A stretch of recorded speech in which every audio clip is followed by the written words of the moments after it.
'Tis the season for fantasy drafts, and we got a doozy for you on the latest episode of the Fishbowl Hockey Podcast.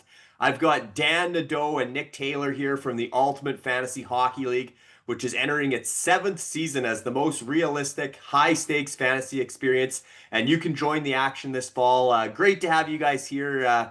Obviously, you've got a long history, both of you, in the UFHL, but you got to be excited about the season to come. Maybe starting with you, Dan. I know you're the new commissioner of the UFHL. Yeah, was excited to kind of jump on board with this league. I was in it as a GM and a scout, and I know we'll talk more about that later, but I just met a lot of tremendous people, and so the opportunity to kind of stay on in a neutral role and help what I feel is the best fantasy league going right now, keep going in a positive direction, was pretty exciting for me. So.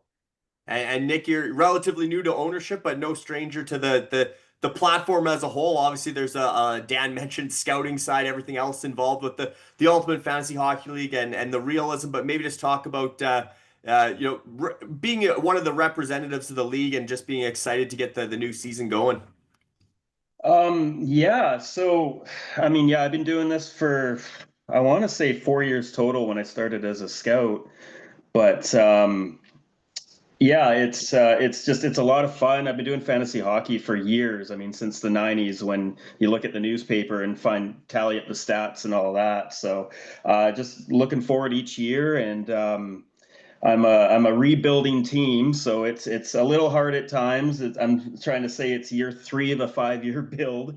I did have a little derailment a little bit last season and stuff. Had some personal issues, and you can't slack off in this league. There's too many people with knowledge, and you just got to keep up. And it's super exciting, and it's close to real life. It's fun.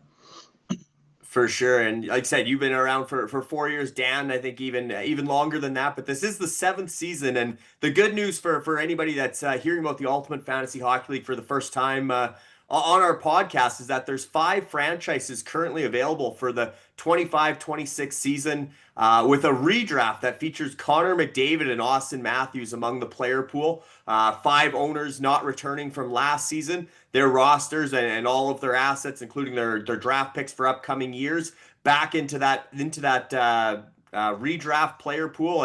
And what better way to enter a league with a chance to potentially draft Connor McDavid or Auston Matthews as your franchise player. So this is a rare last minute opportunity to join a really unique, innovative dynasty league that promises to make you feel like a real NHL general manager, like you said, Nick. And as mentioned, a high stakes league. The cost to play is $650 US. That includes a $400 entry fee for 25-26 season, plus a one-time $250 ownership fee. And I know that may sound steep, but there's also a guaranteed prize pool of over 12,000 USD that grows with every transaction throughout the season. It's a progressive prize pool. Franchises also receive revenue sharing payments from those ownership fees as new owners join the fold every year, if there are some that drop off, as well as other revenue streams, both internal and obviously Dan and us are working on some potential external revenue streams as well. So yes, just like the real world franchises in the National Hockey League, more ways to win money than just finishing at the top of the standings. But the UFHL as a whole, it's going strong. 27 returning franchises. Several of the original owners from 2019-20 are still with the league. And as with any fantasy league, turnover is inevitable. But that opens the door for new owners to challenge themselves at the highest level of fantasy hockey. For years, you guys know this league has had its own branded podcast. It was called UFHL Now. You can look up the UFSN Ultimate Fantasy Sports Network channel on YouTube. We had a lot of fun promoting this league for several years, and we're bringing it back to really showcase today what the UFHL has to offer, what makes it special, and why now is a great time to get involved, be it individually or by putting together an ownership group. I know Donnie Talco is going to be with us today. He's actually the owner and general manager of the defending champion Kamikaze franchise, but he joined for the inaugural season back in 2020 as part of a 4-man ownership group with 3 of his buddies from a home league, and then branched out and purchased his own franchise later that year. and has turned that team into a perennial contender. But I do have with me today, I'm your host, Larry Fisher, and for this roundtable discussion to really highlight the Ultimate Fantasy Hockey League, I've got Dan Nadeau, as mentioned, the UFHL's newly appointed commissioner. Dan kind of did the intro. He is a former general manager of actually one of the franchises that is no longer back. The owner has stepped aside this year, and so Dan stepped into the commissioner's shoes, but also still a scout with Prestige Worldwide Agency, has the rights to a young gun like Landon DuPont and some of the other top prospects that are coming up in future NHL draft years. If you're a prospect junkie, there's no better platform, no better league to get a part of. But Dan has a long history in this league and a real passion to see it succeed in his new role as commissioner. And Nick Taylor, owner and general manager of the Island Ice Dogs franchise. Nick was part of a redraft in 2023, now entering his third season in the UFHL, and as he mentioned, also initially joined as a scout and was operating or continues to operate a VIP Sports Management. So that's his agency there. But thanks, guys, for joining the show and taking the time to talk all things UFHL. Starting with this exciting redraft, now just a week away. I know there are some new owners already in the fold or in the process of paying their fee to join the league. And again, we're not sure exactly how that first overall pick is going to be decided, whether it'll just be a straight lottery or maybe some type of auction. The new owners, once we've got 5 owners secured, they will have a say in that decision making and how we proceed with determining the draft order for the 2 franchises that are lucky enough to draft Connor McDavid and Auston Matthews. But I know the guys that are already in line to get franchises, they're eager to unveil their brands and before selecting their rosters. But the brands are such a big part of the UFHL. We try to make it again as realistic as possible. So you're really naming your franchise, designing a logo, setting up social media accounts. This is the real deal. And there are still a few franchises available. As mentioned, the governing committee for the UFHL is really looking for the right fits to round out the Ultimate Fantasy Hockey League. So if you're looking for a big challenge and a high stakes challenge, this is definitely where you want to be for this coming season. And starting with you, Dan, again, as the new commissioner, maybe the floor is yours. You can go ahead and make your recruiting pitch. Why should all the hardcore fantasy junkies want to join the UFHL? Well, I think two words come to mind for me, and they're probably the 2 most important things when you're going to invest and put a lot of time and energy into something. And that's people and passion. I think we have some of the best people, some of the best hockey minds, kind of on a fantasy level for sure in the game. Nick alluded to it earlier. Like if you take a day off or even a couple hours off from looking through fantasy stuff, you could really find yourself behind the 8 ball with some of these guys making trades, putting guys in and out of a lineup. And the people in the group that we have, when you get into our chats on Telegram and stuff, you'll notice they're really friendly people. They're really awesome people. They're all hockey people. We do get some passion in there too, which is the other word I used, and why I love the UFHL because as a GM, it was neat. I'd be talking trades with a guy and they love their guys on their roster, and it's real. Like sometimes I found it really hard to make a trade because you know Bill from this team, right? Just loved this player, and I didn't value him quite as high. So he's trying to milk me for 3 or 4 extra draft picks, and I'm like, whoa, hold on here, right? And so you've got this really good group of really awesome people that are really really passionate about the league and the project. And when you get those 2 things and those 2 synergies going, there's sometimes some drama for sure in our chats, and I won't try to hide behind that and say there's not. But that encourages growth, and that's what makes us better, and that's what makes us stronger. So if you're looking for a lot of really good people that are really passionate about the sport of hockey, especially in the fantasy world, there's no better league, and I will take that to the grave, and I'll battle anybody on that all day. Show me a better league with more passionate people. And then just to speak on the league as a whole, I mean, it's a large prize pool, as you alluded to, Larry. It grows pretty much daily when there's transactions. We have transaction or admin fees that come with trades, and we operate waiver wires just like the NHL, things like that. So there's transaction fees that happen to pay for some of the admin on the website and the back end and things like that. but then that money also goes into the prize pool. So these owners that are making these moves, they're potentially helping themselves win some more money.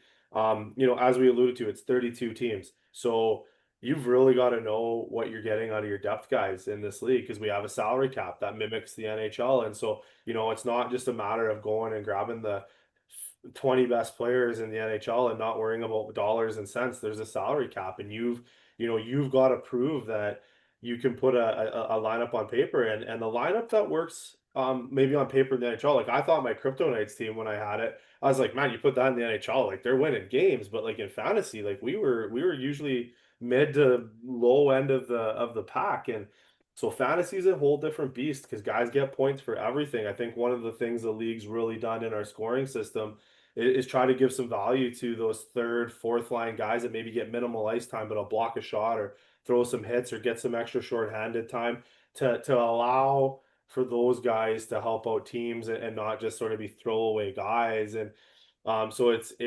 you've got to have a little bit of math behind what you're doing. You got to have a little bit of luck, because it is fantasy, and hope nobody gets hurt and you're not down man games. Um, and we do our best to mimic the NHL, right? So we have trade deadlines, we have waiver wire deadlines, we have free agency. The free agency is no different than the NHL. GMs are calling players, offering contracts while we're doing an auction. You want this player, buy him, and the highest bidder wins. Just like the NHL, sort of, in a way. I mean, we don't have any income tax free states here that help sweeten the pot for those owners, but we have that ability for guys to go and bid high and win these prospects, and increase the prize pool. So it's a super exciting league to be a part of. You're going to meet a lot of awesome people from all over the world. We've got people in Italy, Austria, Switzerland. I think there's a guy from Hungary, or there was at one point, all through the US, all through Canada. So your opportunity to expand your network and grow your friend group, kind of, is a cool thing. So anyone that wants to get involved in something like this, like, my email is going to be somewhere posted, Larry, if you could, for folks to reach out. And if they have Telegram, you can even throw my Telegram on there. I'm fine with that. And folks can reach out to me, and we can really chat about it. And I can kind of show them the ins and outs of the league through a presentation that we have. So yeah, that's my really long elevator pitch. I hope that there was a 30-story building there, whoever I was talking to. Yeah, we're still on the right up. That's awesome, Dan. A great rundown of a lot of the key points with the UFHL. And I saw, Nick, you were nodding along there, especially even talking about the characters in the community and the league, and just the camaraderie, I guess, between all the different owners and scouts and managers and all the people that are involved in this platform, in this league. Maybe speak to that, Nick, as a guy who was, you were in the scouting side, but once you came into the actual league, and just that being able to bond and develop some rivalries and a little bit of everything with the personalities of the league, I guess. For sure. I like to consider myself a pretty quiet guy. I kind of just sit in the back and listen to all the chat and the banter, and it's entertaining as hell. It's you get to learn a lot of things, and yeah, it's fun. Going back to the scouting, I got to show this. You guys will remember that.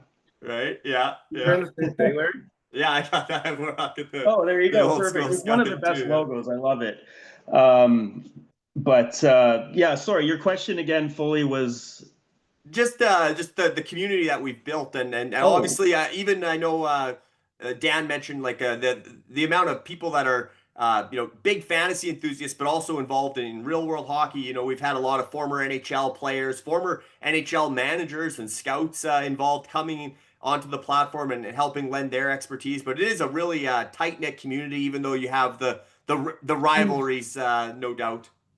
yeah, we've had some pretty famous names in the sports industry. Like I was almost on a podcast a while back with Ryan Malone. It got canceled, unfortunately, but that would have been a cool experience for me. We've had insiders, Craig Button, and I think Jason Bukila is part of us somehow, some way, or you know him pretty well, Larry, I know. But it's really cool. Like I love the interactions with all these hockey people. Hockey's been my passion from the beginning. I'm involved in a lot of fantasy sports, and I'm slowly dropping all these leagues, baseball, football, just so I can focus on the hockey. When I first started as a scout, I was scouting, like this league was pretty big, and I was scouting for basketball with the Redbacks. I was scouting, actually not even scouting, I was a co-owner for the football team, the Hammerheads, that we had in this whole community that we had back when it was really booming. Jesse Gill got me started. I started scouting because I couldn't afford a team at the time, and so I did my scouting for years and liked finding players and picking up players and seeing them get drafted by teams, and it was very exciting. And then eventually I got to the point that I can own a team after the prices went down again. They were pretty expensive. They're up in the thousands, even the tens of thousands, I think, at one point when we were really booming. But it's a lot of fun, I got to say, and I'm excited for years to come. For sure. And Dan, you can talk about your experience as well, obviously as a scout and general manager prior to taking the role of commissioner. But you're one of the guys that does have a lot of real world hockey experience. You're putting together teams, at different levels. You're doing skill development and all the rest. And like I said, we've had a lot of the real world people, but maybe just speak to some of the similarities and the realism of the UFHL and just how serious everyone takes this league. I know you touched on it already, but I think that's something that can't be understated, especially like I said, with that Telegram community really brings the communication level and the bonding and camaraderie to a whole new level. Yeah, I mean, like just on the scouting piece, I was like anxious to get in because I've been fortunate enough to work with a lot of guys that are almost in the NHL now, in either some small capacities or bigger capacities, and I'm like, huh, there's no way these guys know who these guys are at 13 years old. I'm gonna swoop in and grab these guys, and no, like these guys were gone before I could even like, and that's what I talk about the knowledge base that we have in our group. These guys are gone, and like some of these, like there were some obvious ones in the world, like the Matt Savoys and certain guys like that. But then there were some like kind of less obvious ones that maybe were still a little bit under the radar, like a Bo Akey or EJ Emery.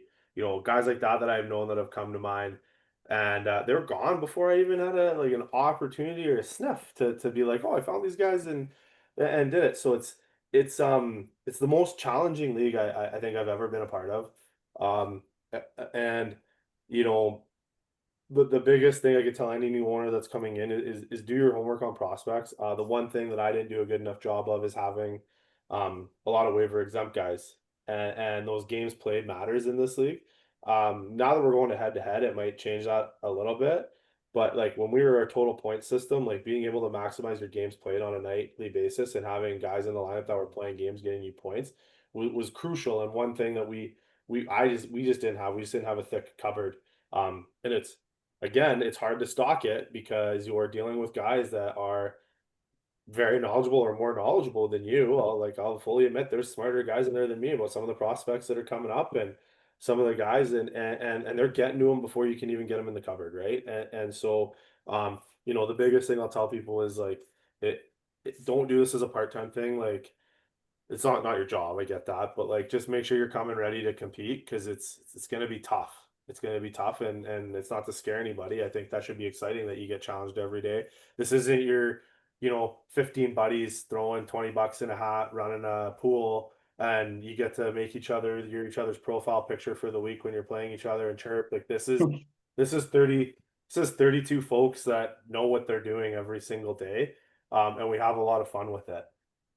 And I guess to add to that is, it is a big commitment, but you don't have to go at it alone. A lot of, Nick was talking about working with Jesse Gill and in some of the other sports on the platform, but there are a lot of franchises that have, 3, 4, 5 man ownership groups. Somebody is the scout. They look after all the prospects and watch the future and run an agency and sign some of these young guys that are developing in junior leagues, and then they get promoted to their UFHL franchise drafts them when they get to the draft, and like it very much is a team effort in a lot of ways. There are a lot of individual franchise owners that are both owner and GM as well, but there are also some owners that are look at a guy like Alex Muchinski, Mooch. He's new to hockey. He's got a real world scout as his GM, and running the scouting agency, and Jeff Ray. But Alex is mostly hands off. He's essentially, I guess you could call him the money man, or he's kind of the guy who funds the operating budget. But he's passionate about his team, and he wants his team to win, and no different than the real world owners, right? So there are several franchises that have groups of people to cover the operating costs, but also share the workload and the duties. Well, Mooch is a perfect example of sort of the things that we're looking for in this league, where you have an owner that's willing to invest and understand their strengths, and maybe their strengths are the hockey piece. And so they want to do everything and Jerry Jones it, I guess, if you will, like Dallas Cowboy style, right? Or maybe he just like loves fantasy sports. He loves high stakes things. He loves the thrill of doing it. So he understands that he's like the business guy. So he goes and gets a really knowledgeable guy like Jeff Ray, to help him make sure that his investment is doing well and creating fun for him, because I know he watches the head to heads. I know he's like a Detroit Red Wings fan now, I think, when he Yeah. didn't really, like, he didn't even know what hockey was before, or very very sparsely kind of knew. So now this guy's buying packages for the NHL network down in the States and stuff to watch teams play. So if the NHL is listening, if you guys want to kick us a bone here, we got you a few new customers. But like, so like those are like, that's a prime example of a guy that we really love and respect in the league because he's doing that. And then you've got some other guys like Jason Melnick with the Royals, who's a knowledgeable hockey guy, but he also knows like, hey, I'm busy with my job and my work. So he brings in a guy like Brent, who's his assistant GM, to kind of help with some of the day-to-day tasks and do things to make sure that they don't fall behind and things don't get forgotten. Because again, it's a fast-moving league sometimes. Guys are in and out, guys are talking trades, they're trying to wheel and deal, and you might get left behind if you're not readily available at certain points, right? And that's not to say you have to be 24/7 on your phone, because we have Jacob Cambridge with the Titans, who, Mm-hmm. he pops in and out when he needs to. He's not always active, but seems to just be at the top every year. He's figuring it out, right? Like, so it takes all sorts, it takes all kinds, and anybody can be a player and anybody can win, which is kind of the neat thing for this, right?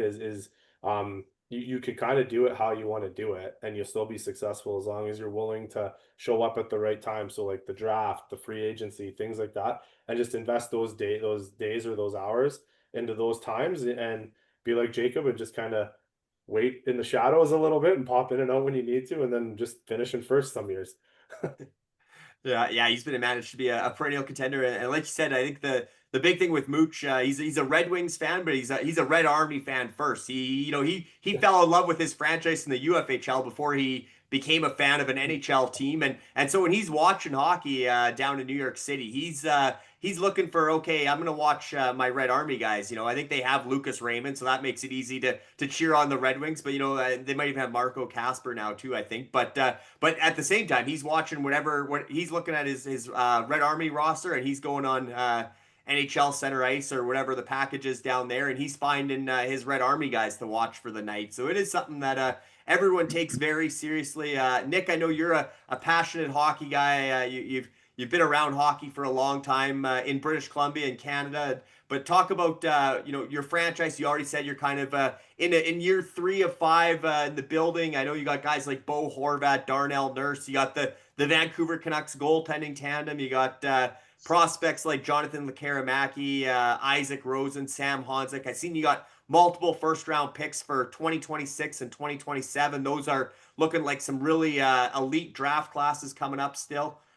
So 3 of these new franchises will be joining you in the Lemieux division. Obviously, we're divided, same as the NHL, into 2 conferences and 4 divisions, and there's head-to-head play within the division. Schedule works much the same as the NHL, so you'll obviously be keeping a close eye on this redraft, because a lot of your competitors are going to come out of here, but also maybe just take some time to reflect on your experience of becoming an owner, going through that redraft in 2023, and pulling off your first blockbuster trade to land Thatcher Demko. I know you're a Canucks fan, so you got some current and former Canucks on the roster, but how have you been enjoying the league in general, and how would you rate the entertainment value? And just kind of like I said, take us through your experience of especially going through that redraft in 2023. Paint the picture a little bit for what that was like for these new owners that are going to be joining and preparing on a week's notice. So 3 new teams in my division. You're telling me that I have a chance then, I guess. No, I'm kidding. I'm actually worried about this draft. I actually was kind of, I don't know if it was allowed, but I was kind of considering, I'm like, maybe I should throw my team in this also. But no, I'm sticking with it. I've been pushing my draft picks for years. Like the trades that I made in that 23, like that Demko trade. Um, it I don't know if it might have been a little controversial. I don't know if I should say it. It was discussed before I made my picks in the redraft. So I gave them the 8th overall pick, which they picked, and I gave them the 32nd overall pick. I ended up getting Demko and Line A in that, and I also got 2 firsts, one in 23 and one in 25. Um, I pushed those picks to these drafts coming up, and then I also flipped Line A in December for 2 more firsts and Nyquist. So I think I did all right on that, but just building for the future more or less. Demko got injured, so that didn't really help me too much. So yeah, it didn't start out too well, but I mean, it was super exciting. I've built off the Demko. I decided to keep Demko through the whole injury. I ended up getting Lankin in, and I'm like, all right, let's do the Canucks tandem here, and it's worked out goalie wise, but I'm at the bottom of the pack usually, and I got to devote more time to it, and I'm getting there. But this year is going to be very big for me, focusing on the draft coming up in 26 and obviously 27 with the 2 firsts, and yeah, so yeah, that's I pretty know much you're how the 23 Yeah. draft went. Yeah. Nick, too, on something like that too. If you just want to tell the people listening, like you just said, you're kind of near the bottom of the pack, but I mean, like you still make a little bit of money down there, right? Like, I mean, Oh, maybe not enough to like rebuy in with your complete entry fee or anything, but you're still taking home a little bit of the prize pool. So you're not completely like zeroing your investment when you're near the bottom. So I mean, you don't have to tell us how much money you're making, like that's fine if you don't want to do that, but just kind of explain to the people that you've still been able to recoup some of it, I guess, if you will, even down there. so scouting helps. Scouting definitely helps because I've recouped money off that. And now there's the bottom 16 playoff pool and all that. So you recoup some revenue through that. So I did make some money. I made even actually. I think last year I pretty much made even. And then with scouting, I think I was up maybe $100. So not too bad. I mean, I'm in the plus. I haven't fully looked at the financials, but I'm doing okay, and it's the whole excitement level of it too. I mean, I'm not worried about paying some money to have fun in this hockey league. It's a lot of fun. So and definitely, like you said, having that feeder system from scouting is very important. And obviously the new owners will be coming in, though their first priority will be drafting their actual roster for this season. But as they get their feet wet, that's something, you're right, that they definitely want to invest in their future and have somewhat of a pipeline coming with prospects. And I see you're wearing the Victoria Royals hat. I know you're a Royals fan. The 26th draft, unfortunately, Keaton Verhoff's no longer in Victoria to develop in front of you, but you got Eli McAmey. He's a 2027 prospect that's fairly highly touted. So you still got some good talent right in your backyard that you get to watch for yeah, potentially draft onto the Island Ice Dogs. That'd be pretty cool. yeah, it's still exciting to go down and watch those games. But yeah, losing Verhoff and Cole Reshney, oh man, that hurt. Yeah. Yeah, no doubt. And Full Vic's potential rundown. I think they thought they were going to be able to try to run through the West this year.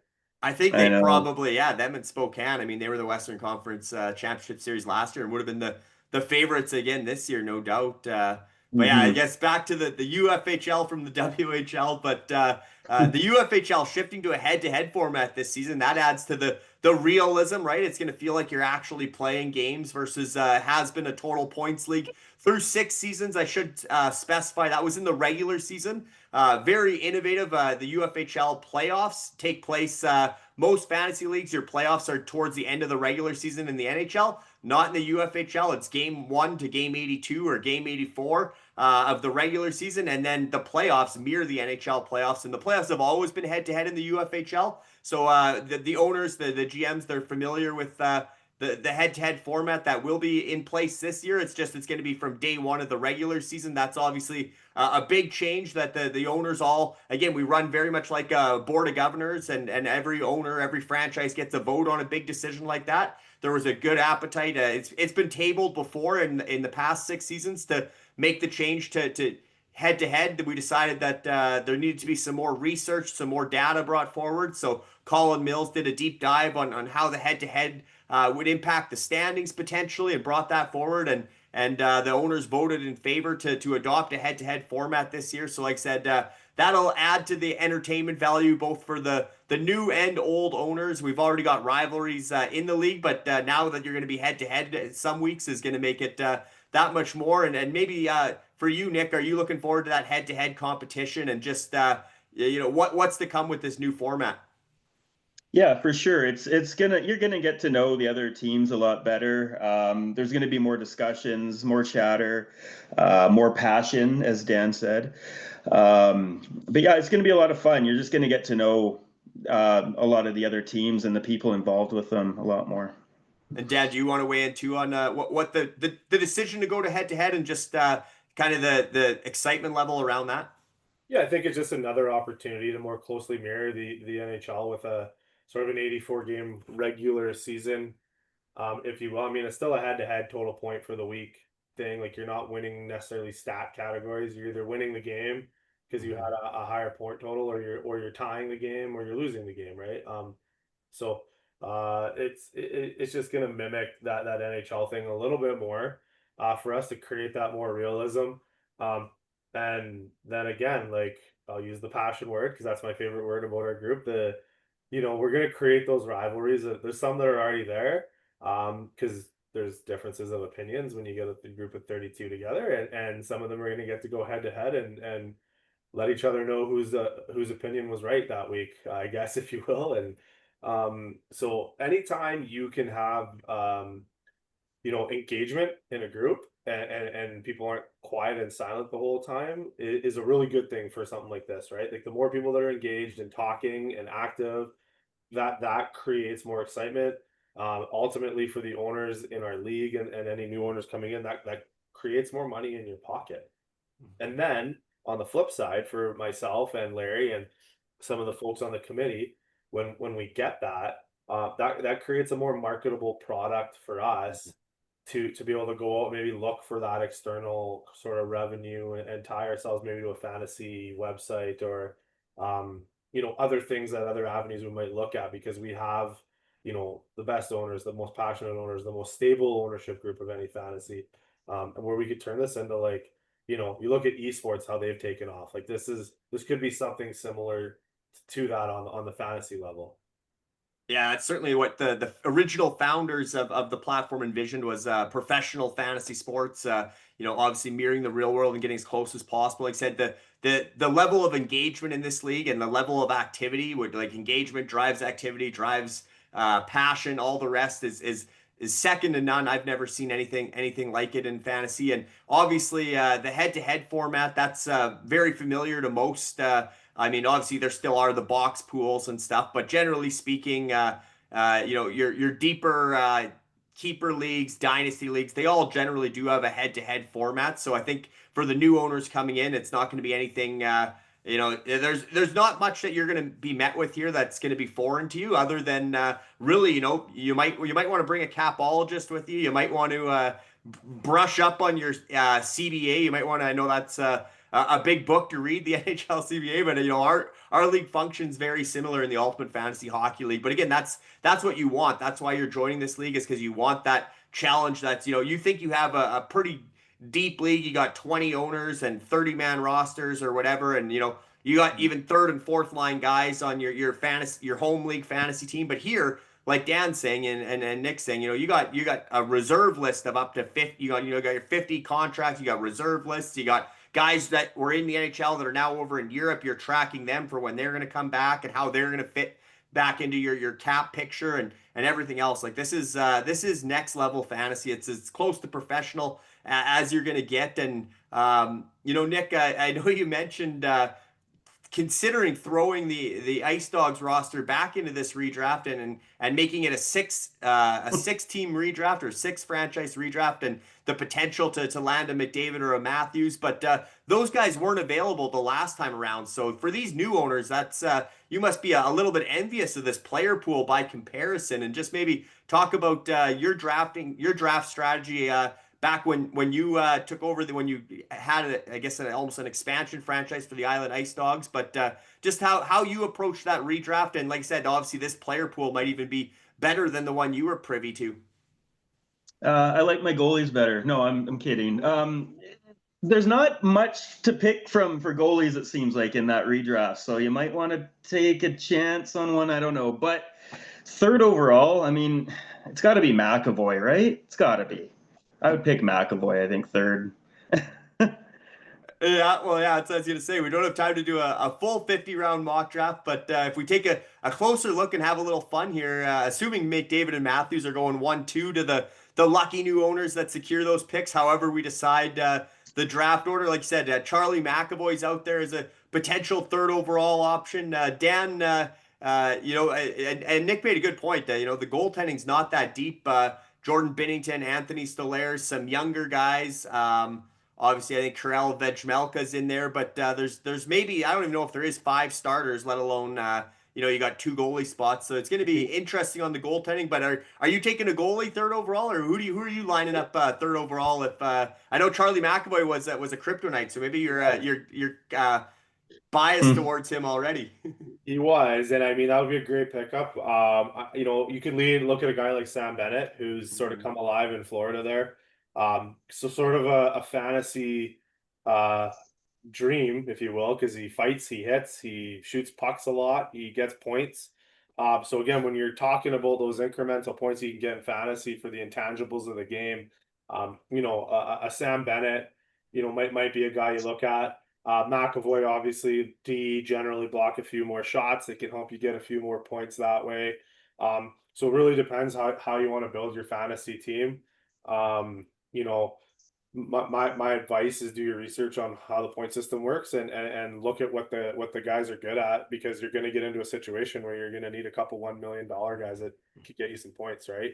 I don't want to give away too many of Donnie's secrets when he's not here to stop me, but I mean, there's a guy that you need to, if I was to redo it, I'd try to emulate what he does. I mean, he finds these super good value guys, and that way he's never over the cap, and he just seems to always have space and adds guys when he needs to, right? So Yeah, no doubt. He pulled Kiefer Sherwood out of a hat. That was his rabbit in the hat last off season, and obviously led the league in hits in the NHL and chipped in a bunch of goals under Rick Tocchet with the Canucks.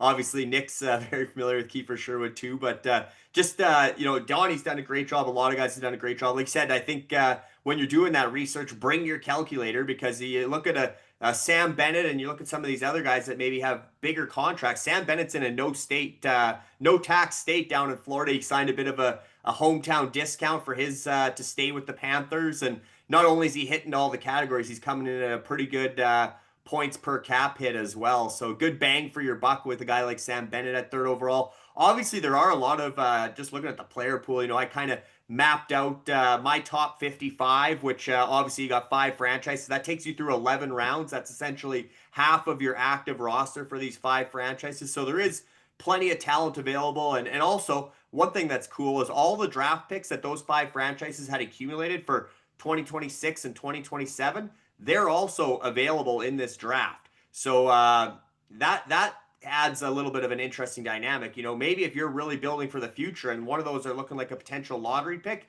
maybe you're using one of your third overall pick on a first round draft pick for 2026 and trying to get into the Gavin McKenna sweepstakes or something like that. So there's going to be a lot of strategy, but definitely defense. It looks pretty good. Obviously, if you're going McDavid, Matthews 1-2, whether it's McAvoy or Shea Theodore or Roman Josi, Dougie Hamilton, there's a lot of guys on defense that I think can be impact players. And like I said, that player pool, goaltending, like Nick said, it's not that deep. But again, you got guys like UPL, Ukko-Pekka Luukkonen and Mike DiPietro, Nico Dawes. Those could be some guys that might end up getting claimed on waivers prior to this season. some interesting guys. Obviously, a lot of younger guys. But then you got guys that are still going strong. Guys like Evgeny Malkin, Brad Marchand, Patrick Laine, some of those guys out there. And then you got, not only that, again, you're filling your roster, but you're also drafting for the future. Beyond once that 23-man roster is full, you still gonna have several rounds left to dig into the prospects and the sleepers and the reserve list. And you got guys like Dalibor Dvorsky and Rutger McGroarty and a guy that near and dear to Dan's heart, Aaron Kitty Harju's out there. There's a lot of Igor Chernyshyv's out there. There's a lot of guys that are going to that you can draft early in this draft or draft at the end. You can take those guys in any round. So just the amount of strategy that's going to go into how to build out a true dynasty franchise at this level. And then guys that hit all the categories, guys like a Brandon Hagel and a Nazem Kadri. And it's just, this draft pool is pretty impressive for the 5 new franchises that are coming in. And obviously, you guys, that the new owners, they can try to contend right out of the gate like the Vegas Golden Knights, or they can look more to the future like the Seattle Kraken have done. Dan, how would you attack this redraft knowing what's available? What would your strategy be?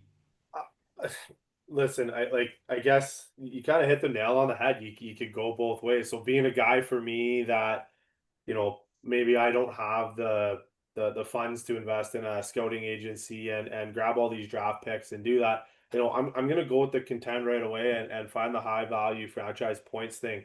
If I'm another guy that has some patience and I'm looking for 3, 4, 5 years in the future, maybe I'm grabbing all the first round draft picks that I can draft as fast as I can, right? And not worrying so much about the old aging out guys that some of these other guys might draft in the first round and go real young.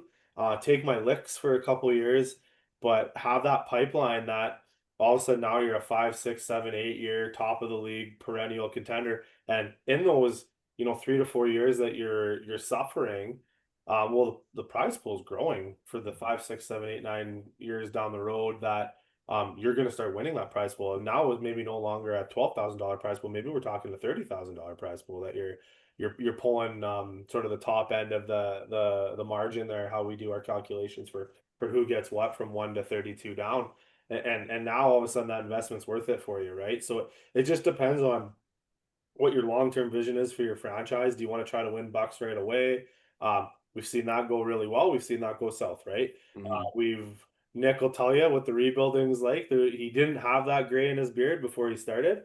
But again, it's the fun part of like proving that you're a really good scout and a really good GM potentially, if that's what you want to prove to the league. So just really depends what you want to do on your investment, right?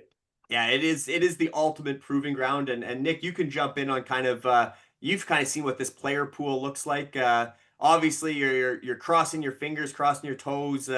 You're wearing your lucky socks to that lottery or that auction. You really want to get McDavid or Matthews as one of the real flagship franchise guys. But beyond that, any advice for these new owners how to make the most of the opportunity, and whether you're hitting the ground running trying to contend, or like Dan said, maybe you're loading up on some of these prospects that are already available here that are going to be key guys in the future. And one thing I should say is that again, all these big decisions like the annual entry fees and how that's going to escalate, and that is a group decision. All 32 franchises, all 32 ownership groups have a vote, and it's the voting is done the same way as the NHL. 2/3 majority to make a change to a league rule. It's not just the committee, it's not just the commissioner that dreams up rules. It's a collective. The entire group has their say, but there is an appetite to continue to grow this league, to make it to continue to grow those stakes. Nick mentioned at the peak, there was multiple franchises that actually sold for $75,000. I mean, I don't think we're getting back to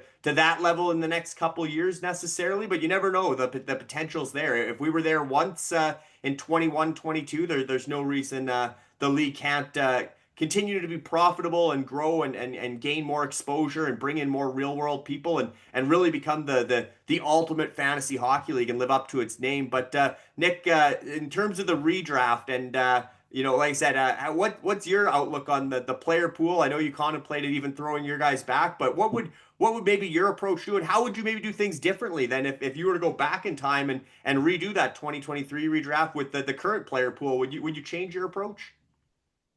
Well, oh gee. Yeah, I'm living it. 23 redraft. My main approach was to go slow and get young and prospects. Um, I don't think I'm regretting it. I just haven't I didn't have the time right at first and the finances. And it is a lot of work. Like I'm doing this on my own. I'm owning the team. I'm GMing. I'm also scouting still. So it's a lot of work. And I should probably try and find some help soon. And I've been looking around with some close friends and trying to get some help and stuff. But I mean, I'm going through a rebuild. I'm still going to try and compete. I'm going to see how it is with my team. But the three teams that are going to be in my division, I mean, if I'm rebuilding, they should go balls to the wall, and then maybe I'll get a lower spot in the draft or something. Like I said, though, I still want to compete. I don't want to be that guy. But I don't know. Slow approach, honestly. Like get the prospects. If you're in this for the long haul, and I really hope you guys are, get the young guys and build your team up from the bottom, and you'll appreciate it a lot more. I mean, if you start off with a McDavid or a Matthews, you could compete. I mean, those are key players, and you can build around them. And hell, you could even deal them off for a handful of good players that might even help you still compete. It all depends on how you draft. You got to see what the players are there still that are left. It's kind of a shot in the dark until you get through the draft and see who's picking who, I guess. But my approach would be to go slow, get young prospects, and just build your way up. Yeah, like you said though, you end up with McDavid or Matthews. That's quite the trade asset as well, potentially to really bring in like I said, a handful of talent to add to that depth and really moneyball it, like Dan said too, to build out the depth and have all those contributors at different positions. So there's so many different ways you can approach this. The main thing you got to do is get in because you only got a week. You want to get in touch with Dan. You want to get in touch with the committee and get on Telegram, join the community, and really dive, jump in with both feet because you're going to need to. Pretty tight turnaround, and obviously the first season there's going to be a big learning curve. But again, the one thing about the community, as much as you're all competitors, everybody's there to help each other. It is the camaraderie is like I said, second to none. But Dan, I guess for the potential owners that have been with us for almost an hour now, and probably their minds a little bit blowing, their heads spinning on all the information and what do you mean scouting for a fantasy league and playoffs during the NHL playoffs and drafting for playoffs and there's a lot to take in here. But if they're sitting here, they're still watching, they haven't turned us off, and they're wondering whether the UFHL is for them, whether the Ultimate Fantasy Hockey League is worth the investment. What do you tell them, Dan, as kind of the send off here for we've sat and talked for an hour and we've got so many good points out, but if they're wondering if this league is worth the investment, what would you tell them? It 100% is. I mean, I've made so many good friends in the league, over and above just the fun we've had. Like you said, Larry, like the camaraderie's there. If a guy needs a hand working through a waiver wire thing or something, like they can reach out to anybody on the committee, anybody in the league. We're willing to help them. I think, yeah, like you kind of hit the nail on the head. We've been going a mile a minute, kind of pulling all the beauty pieces of the league out of it to try to pitch the league, if you will, or sell the league here. The biggest thing I can tell them is if you love fantasy hockey, you want to invest, you're okay investing and having this as a long-term investment where you're not jumping from league to league. This is the league for you. And please don't be overwhelmed from everything you've heard tonight. It's really not that overwhelming. It's really fun. It's there are some moving pieces, but we help you through that, and we have a really good group of owners that are on the committee. That will help you. We have a lot of really good owners throughout the league that'll help you if you have questions. So it's not as overwhelming as it sounds. I can promise you that. You're gonna want to be as invested because you're gonna have that love and that passion for your franchise, whatever you name it, and your players. I promise you, you're gonna get invested. And that's gonna be the thing that is like you're gonna sit there and you're gonna be on your phone at night going, I can't believe I'm on Telegram at 10:30 at night talking fantasy hockey with all these cool people. But like, yeah, don't be overwhelmed. I know it sounds overwhelming right now. I promise you it's not. We're just doing our best to kind of give you the landscape. And it's really easy to baby step and walk your way in and kind of crawl before you run with the people that we have that are willing to help. So And Nick, you already kind of touched on it, but no regrets over buying in. And like I said, even if you're not the most profitable franchise, the emotional investment, the entertainment value you get out of this, even if you're not getting a financial windfall every year, if you're rebuilding or a non-playoff team, maybe just talk about that. What makes this worthwhile for you? And as a relative newbie to the ownership side, the fact that you're more excited than you've ever been for season 3, even if your roster maybe isn't in the process of being a contender at this point. No regrets, not even one, not one letter. No, it's great. I mean, as a bottom feeder team, I'm still looking forward, even in the middle of summer, on the hottest days of summer, to talk hockey. I got people asking me for trades and stuff.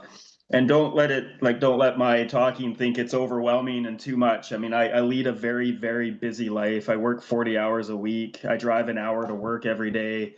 And I'm in many other fantasy pools that I'm slowly trying to get rid of so I can focus on this, because this is the best one. I mean, I want to be here and focused on this one. So like, I've got spreadsheets and like I've dedicated a lot of time to this and just to keep up and stuff. So yeah, it's a great league to join, and zero regrets. Absolutely. Yeah. Like I said, this is the best fantasy experience I've been exposed to. I've been, commissioning and managing in what I would call deep dynasty and keeper leagues, for the past 20, 25 years. Nothing compares to the ultimate fantasy hockey league. Nothing even comes close. So I highly encourage any interested parties to jump on this opportunity to get in on the redraft, the 2025 redraft. Like I said, if you can't afford the operating budget yourself, round up some buddies from your home league. If you know other guys that are passionate about scouting, make sure they know about the league, get them involved. Bring pool your strengths together, both financially and from the hockey operations side, and form an ownership group, because you'll be in for the ultimate test and also in for the ultimate treat. And I can't wait to meet the 5 new owners or ownership groups and really see their visions come to fruition, both through branding and drafting and seeing these rosters. There truly are exciting times ahead for the Ultimate Fantasy Hockey League. So that's it. That's all. Thanks for tuning in, and best of luck to those 5 new owners in the upcoming redraft. And thanks again to both Dan and Nick for taking the time, guys. Really appreciate it. I think you guys hit the nail on the head on so many good points about the UFHL. I'm sure everyone that's still watching and made it to this point of the show, to the finale, you got them excited. You got them ramped up. They're going to be hitting you up sooner than later, Dan. So thanks again. perfect. I hope my inbox is full. I'm looking forward to chatting hockey with a lot of people. So Nice. And yeah, just get into the chats and start chatting with us. And I started as a scout. If you don't have that much money to get it by a team, get in as a scout, because then you get to learn the whole layout and everything, and then work your way up, and then eventually get a team like I did. It's a lot of fun. Yeah, I think like I said, there's a lot of ways to get in. There's a lot of ways to enjoy what the Ultimate Fantasy Hockey League has to offer, and definitely right now, no bigger opportunity than to become one of the very few or very select 32 franchise owners or ownership groups. So looking forward to connecting and seeing who reaches out to Dan and meeting all these new owners in the next week, I guess, because we're looking at next weekend likely being obviously the season starts on the 7th of October. We're looking at early October for the redraft, so it's going to be a busy week, but I can tell you you won't be overwhelmed with anything but excitement. There'll be a lot of information, but it'll be excitement more than anything. You'll probably have an extra coffee here or there, and you'll be burning the midnight oil, getting ready for that draft and getting ready for the season. But like I said, exciting times ahead for the Ultimate Fantasy Hockey League. And thanks again for tuning in, everybody, to the Fishbowl Hockey Podcast. And we'll see you again soon.